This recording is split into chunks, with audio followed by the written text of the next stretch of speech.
My daughter signed away her baby, so we raised him as our own. 25 years later, she showed up to extort us for money.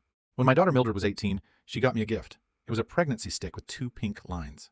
I sighed. She had always been more on the careless side, the type to never think things through. I couldn't even get a word in before she started hollering, "And I'm not getting a baby termination, so y'all better step up." For context, by y'all, she meant me and her father. And by step up, she meant dedicating our lives to raising her baby for her. Well, me and my husband love babies and always wanted to have more children. So we agreed pretty quickly, and soon Mildred was practically shoving forms in our face. She insisted on signing away her parental rights because she didn't want any responsibility in case my grandparents ran into money problems. As if she had any money to give. Anyway, Philip ended up being an amazing son. He was curious and kind, never asked without saying please, always offering to help my husband with his work. Unfortunately, he was an accountant and could never take him up on the offer. But the gesture was unbelievably wholesome. And when he turned 10, he started asking about his bio mom, our daughter. It was clear he wanted a relationship with her. Every Mother's Day, he'd write 2 cards and had a stack of envelopes labeled to Mommy in a box under his bed. Plus, he tried to contact her and asked for a meeting over 12 times when he turned 11 years old.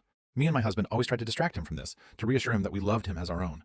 But it wasn't until the 13th time our daughter shut him down that he finally gave up and started living his own life. I did everything I could to make him feel welcomed into our home. Me and my husband both gave up our savings so he could go to college without getting a part-time job. We made sure that he went on holiday at least once a year, with just one of us tagging along with him. By the time he was 22, it seemed like he had forgotten all about his mother.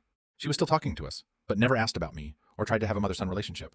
I was always extremely grateful for this because by this point, I loved Philip more than I could ever love Mildred, and she purposely kept us from her life too. She had us blocked on every social media platform, including WhatsApp. All I knew was that she had married someone new across the country. Good riddance. My son ended up dropping out of college because he and his friends had started a car cleaning business.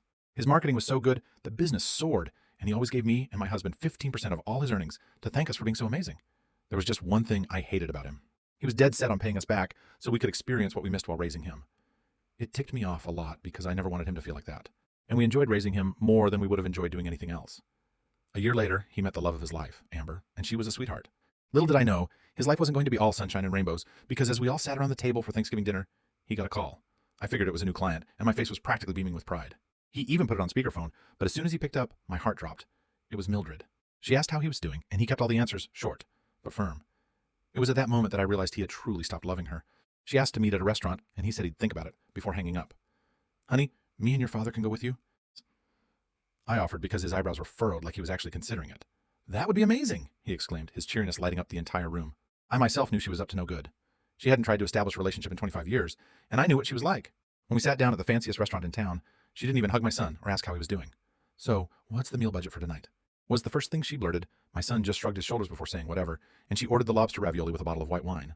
When she caught sight of my son's lock screen, she pounced.